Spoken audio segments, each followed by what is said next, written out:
Welcome to this month's version of HealthyU. Today I'm going to be talking about childhood trauma and its impact. My name is Chelsea McCabe and I'm a psychologist here at Oishei Children's Hospital, and I'm also the manager of the Children's Psychiatry Clinic. So this talk will provide an overview of childhood traumatic stress and will explain how to identify typical and atypical responses to stress and trauma. I'm also going to talk about how to effectively respond to trauma when children are struggling and when to seek treatment. So why trauma? Psychological trauma is a frequent topic of discussion these days, and for good reason. From the ongoing devastations of the COVID-19 pandemic to the mass shooting at Tops and the most recent blizzard, many of us have been impacted by traumatic events. Research also shows that 1 in 4 children will experience at least one traumatic event in their lifetime. So what is childhood trauma? We like to look at childhood trauma as an experience and a response. Dr. Bessel van der Kolk, who is an expert in trauma and a leading psychiatrist in the field, states trauma is not just an event that took place sometime in the past. It's also the imprint left by the experience on the mind, brain, and body. So another way to look at this is describing the set of symptoms that a person might develop after going through a very frightening or upsetting event. Again, we're going to look at what that person's experience was and how do they respond to it. All of the following are examples of trauma: abuse, assault, natural disaster, death of a loved one, serious accidents. This list isn't comprehensive, but mostly people fall into these categories when they've experienced something traumatic. It's also important to note that it may not be one distinct event. So there's something called complex trauma, and this occurs when there's a chronic, ongoing negative experience as opposed to a single extreme event. I'll talk about this more a little bit later, but it's important to realize that it doesn't necessarily have to just be one event. So how do you know if a child is experiencing trauma? This is a long list of symptoms that we can see, but it's important to review them. So one of the main things that we look at is someone's constant replaying the event in their minds. So you might see this by them talking about it frequently or getting stuck and asking questions about the event. You can see this as nightmares, waking up in the middle of the night, not being able to sleep. Beliefs that the world is unsafe, so asking questions about, am I safe here, or what's going to happen here, asking if they're going to get hurt. Irritability, anger, and moodiness. This is a big one, and again, we'll talk about this when we're talking about tips of how we can help trauma, but really being able to look at these outbursts and changes in behavior is an important thing to monitor. Poor concentration. This is mostly going to see at school. You might get feedback from teachers or school providers that attention is off. Appetite or sleep issues, behavioral outbursts, which refers to kind of that similar irritability, anger, and moodiness. Nervousness about being too close to people, talking about if there's crowds or wanting to stay away. Jumpiness from loud noises. You can see this maybe even if you hear a siren or another medical truck that goes by and a response to that and not feeling safe. Use of alcohol or drugs in teens. So when considering these symptoms, we really want to be mindful of comparing behavior before or after the traumatic event. If these things were occurring just always, it might be something else going on. But if these symptoms really start after a traumatic event, that's when we're more concerned about this change in behavior. So when do we know that the trauma symptoms become problematic? So it's typical to feel symptoms of trauma for about 1 to 2 months after an event. And you might see all of those symptoms that are typically normal, and that just because you're having these symptoms doesn't mean that your child has post-traumatic stress disorder. But if they keep going over that 1 to 2 month period and they persist, that's when your child's likely experiencing PTSD. And so just for a ballpark range of people experiencing PTSD, so of those children and teens who've had a trauma, 3 to 5% of girls and 1 to 6% of boys develop PTSD. So it's not that common that your child is going to be diagnosed with PTSD just because of the fact that they experienced a traumatic event. Another thing that you can look out for understanding this is functional impairment. So functional impairment means what a child may be unable to do. So if they're refusing to go to school. They don't want to have play dates with their friends. They're not wanting to do their homework, and they're really isolating themselves. That can be a sign that, hey, maybe they are suffering from PTSD. So it's really important to understand that a child may not discuss the traumatic event or express that it's bothering them. They don't often express the emotions they're feeling in a way that is easily recognizable. So they kind of mask their pain with that behavior outburst that I was talking about before. You could see aggressiveness, moodiness, irritability. So Nancy Rappaport, who's another psychiatrist in the field of trauma, said they are masters at making sure you do not see them bleed. So this is a metaphorical bleed, but they really are not expressing what exactly is going on, and they may not ask for help or tell you they are hurting. And the problem with this is that when kids misbehave, we often use disciplinary systems rather than giving support to address problems. So one thing that we do over in the Children's Psychiatry Clinic is educate parents that when their child is acting out, actually using different language instead of saying like, you're having a tantrum or stop misbehaving or giving a punishment, but really just reflecting, I can see you're really angry. Just being able to identify the emotion, it can help the kid understand that they are struggling, and it can help them work through talking about it rather than feeling shame for having a tantrum or having some type of behavioral outburst. So it's really good to be able to be mindful of the language you use even when your child starts to have that outburst. And we work with teachers in schools with this as well, so that, again, we're not just sending kids out of the classroom when they're having that behavioral outburst and making them feel that it's a conduct problem. As I mentioned before, complex trauma is when there's ongoing chronic negative events that are important to understand. So trauma doesn't occur in a vacuum. What a person has experienced before and after the traumatic event is often equally as important as what happens during the event. So prior trauma is one of the biggest risk factors of actually developing PTSD. So in our community right now, as you mentioned, there was a lot of traumatic events, and so that's one of the reasons why I was even asked to do this talk.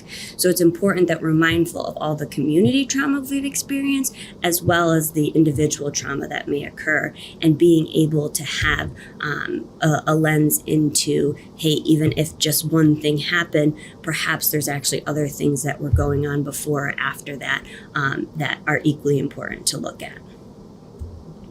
Another piece to consider when understanding trauma is the role of the media. So media and social media in particular, that coverage can greatly extend the emotional reach of the disaster. So in a study by John Comer, who's a leading child researcher in trauma, he studied children who were actually thousands of miles away from Hurricane Irma, which was in Florida. These children were in San Diego, and they showed strong stress response to the damage that was occurring in Hurricane Irma due to Hurricane Irma just because of the media exposure. So watching the news, seeing it on, social media, and being able to have, the emotional reaction even though they were not physically there. So that's kind of an important thing to recognize, that people who are right there or physically close to the traumatic event might actually not have the same response if they have stability and social support before, during, and after the disaster or traumatic event, and they might not suffer mental health consequences at all. So it's also just being mindful that, yes, it can be proximity, it matters, but it also can have that extended reach from media and the coverage that happens there. So this leads me kind of my next set of slides, which are how do we help children after a traumatic event? So I'm going to present actually about 12 tips. The good news is this talk is recorded, so you can kind of go back to it as I'm going to slowly review each one, but you might think a particular tip might be helpful, or you could come back if something comes up later so that you could go through these lists extensively. So I always like to talk about touch. So making your child feel safe. So from toddlers to teen, touch is very important. It gives them a sense of security, a physical sense of security, and it's really important in the aftermath of a frightening or disturbing event. I would imagine most teens are not going to want a hug from you, so you can even just say, hey, I know you're grown, but I just need to give you a hug right now. You also can do it as just like a pat on the back, or even a little kid, like some high fives and things like that. But being able to give that extra touch during this time is really important. Another thing you want to make sure you do is that you act calm. So children look to adults for reassurance after traumatic events have occurred. You don't want to discuss your own anxiety with your children, or even when they're around. If you're on the phone, being mindful of how you're talking about things, and also just being aware of your tone. Children can pick up very quickly when someone is anxious. One of the most important things that you could probably do is maintaining your routines. Amidst chaos and change, routine reassures children that life will be okay again. So this refers to like meal times, bedtimes, homework time. Keep everything as you typically have it. And if you're experiencing homelessness or you're temporarily relocated, establish new routines, right? And kind of be honest about that. Like, here, we're going to do things a little differently, but kind of stick with kind of the family rules that you typically have. And that includes good behavior, kind of pointing out positive things that are happening. And that kind of leads to this next one, is helping children enjoy themselves. So you really want to encourage kids to do activities and play with others. The distraction is good for them and gives them a sense of normalcy. As far as talking about the event, you can share information about what happened. It's always better to hear the details of a traumatic event from a safe, trusted adult versus someone at school or the media. I always encourage you be brief and honest, and then actually allow children to ask questions, and that can lead the conversation. Kids are pretty good about asking what they want to know, and then you can kind of give information based on that, rather than just don't presume the kids are worrying about the same things you are and give that information. So kind of matter of fact, state what happened and then wait for their response and give questions. And during this, you really do want to try and pick some good times to talk. Right before bed probably isn't the best time because you want them to settle and get ready for bed, but also maybe when you already have a natural time that you're playing with them, or maybe dinner time, something where you're also doing something else can allow for more natural ongoing conversation. And this kind of brings us back to the preventing or limiting exposure to news coverage. So this is especially critical for toddlers and school-age children, as seeing disturbing events recounted on TV or in the newspaper or listening to it on the radio can make them seem ongoing. And children who believe bad events are temporary can more quickly recover from them. So if they're not just being, overwhelmed by seeing this every single night on the news or multiple times within the day, that's better for them. So really being able to kind of just keep the TV off until they're in bed, or again, make sure that, if you're looking something up, watching a video, that they're not around. It's also important to understand that children are going to cope in different ways. So some kids are going to want to be around people. Some people may want to be alone.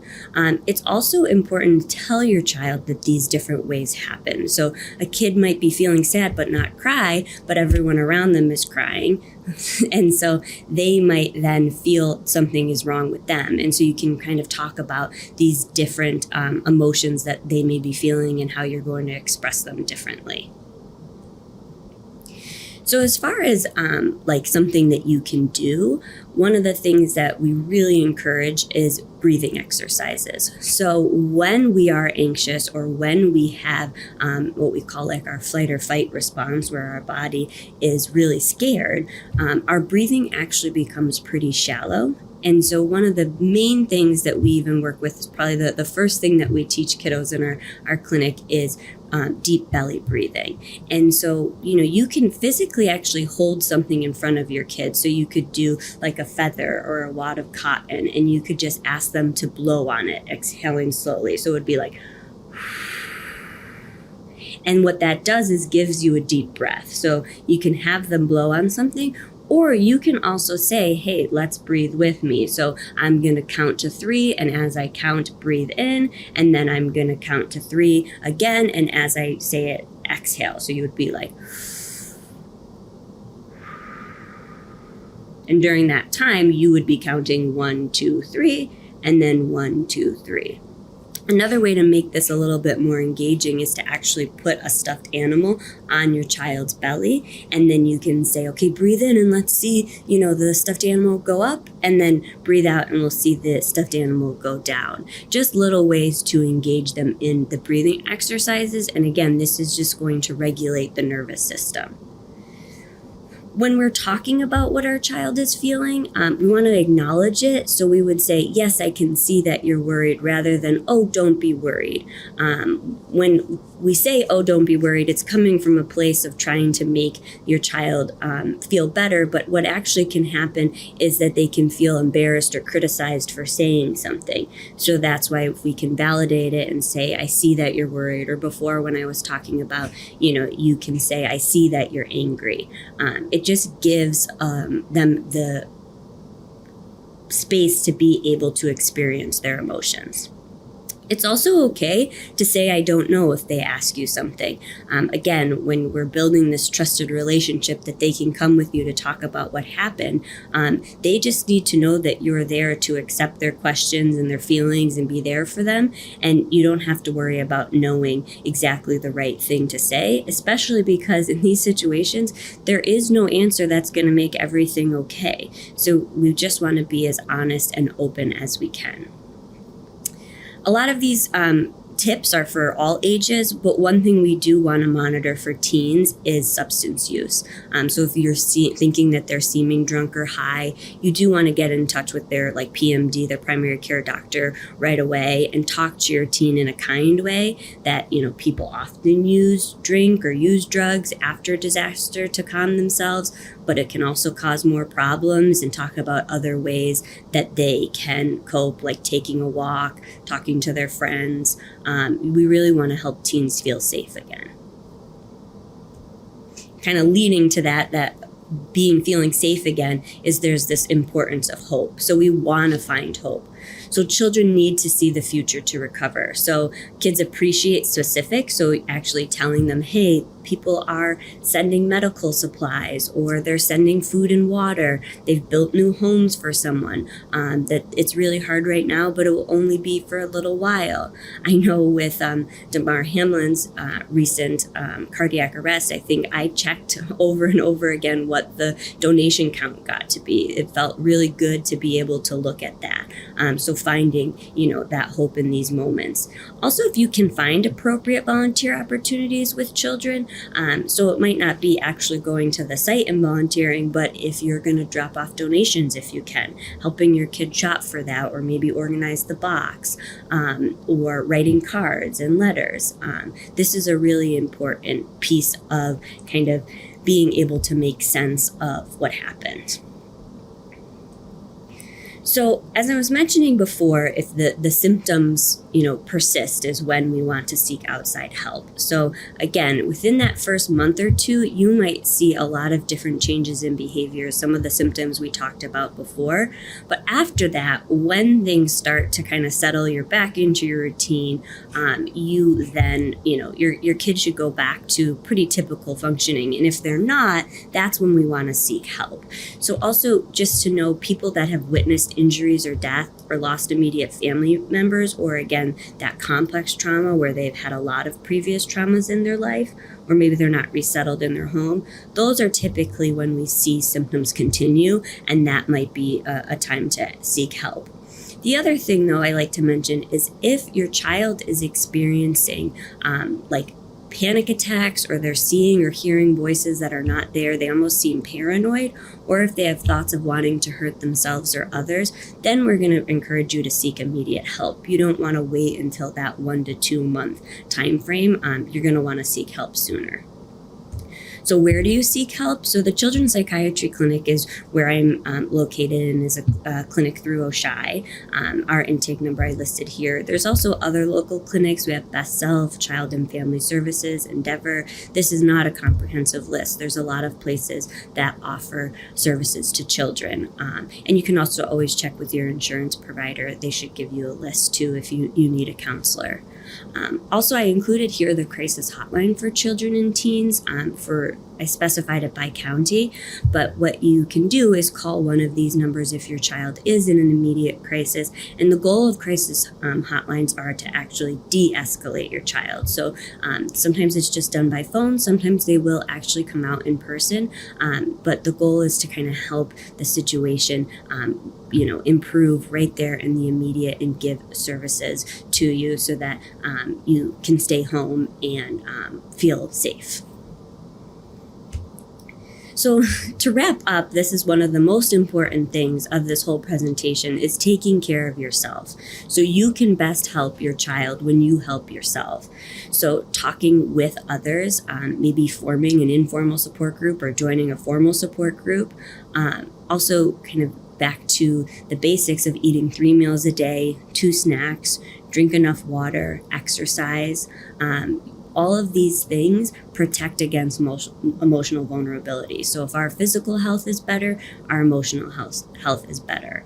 That deep breathing that I just talked about for teaching your child, that's also good for you. We know that deep breathing exercises actually reduces stress. If you suffer from severe anxiety that interferes with your ability to function, you might want to seek mental health yourself. You can talk to your primary care doctor or, again, call your insurance and get a referral for a mental health counselor. Another thing is again, we were talking about kids having fun. It's also important for you to have fun. So engaging in hobbies that you enjoy, whether that be something active or reading, listening to music, but making sure that you're taking time for yourself.